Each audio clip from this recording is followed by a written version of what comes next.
tunaye Mheshimiwa Meya wa jiji la Dar es Salaam, Mheshimiwa Omar Kumbila Moto, katika eneo la Yombo Vituka, Temeke, Dar es Salaam.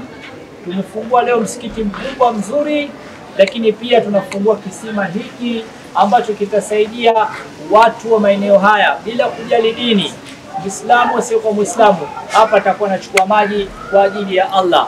Inshallah sote tunaomba tuwaombee dua wale wote waliokuwa wameshiriki katika kujenga kisima hiki, lakini vile vile Allah ajaze kheri katika mambo yao, lakini vile vile azidishie kule walikopunguza kujenga hapa, Allah azidishie zaidi baraka, lakini vile vile Allah subhanahu wa ta'ala amjaze kheri Mheshimiwa Meya wa jiji la Dar es Salaam na majukumu mazito mengi.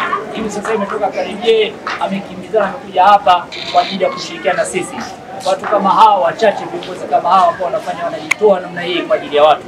Leo anafungua kisima hiki, mara utamuona huku, mara utamuona huku, siku zote yuko katika harakati. La ilaha illallah, Allahu akbar. La ilaha illallah, Allahu akbar, lillahi alhamdu. Allahu akbar, lillahi alhamdu. Mashallah, alhamdulillah, kama mnavyoona maji yanatoka, tena yanatoka kwa kasi mengi sana.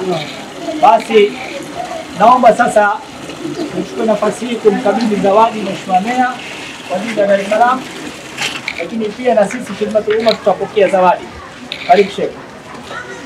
Zawadi hii ya Mheshimiwa Meya wa jiji la Dar es Salaam anapewa. Hapa kuna kanzu nzuri ambayo atakayovaa siku ya Ijumaa, lakini vile vile kuna vitu vya vizuri akiwa anakwenda kwa wake zake atakuwa naweka inshallah. Lakini vile vile tunamfanyia dua maalum kwa ajili ya kwenda katika hija inshallah. Mwakani atakwenda hija, alhaji mtarajiwa inshallah. Haya, tunaomba zawadi yetu watu Khidmatul Umma kutoka Umoja wa Maimamu Tanzania UMATA kwa ajili ya msikiti maalum unaozinduliwa siku ya leo. Huu msikiti umejengwa na mzetu wa Khidmatul Umma. Tunawakabidhi za Mheshimiwa Meya anapokea na anatukabidhi sisi Khidmatul Umma. Takbir. Allahu Akbar. Mashallah, jazakumullah khair. Sasa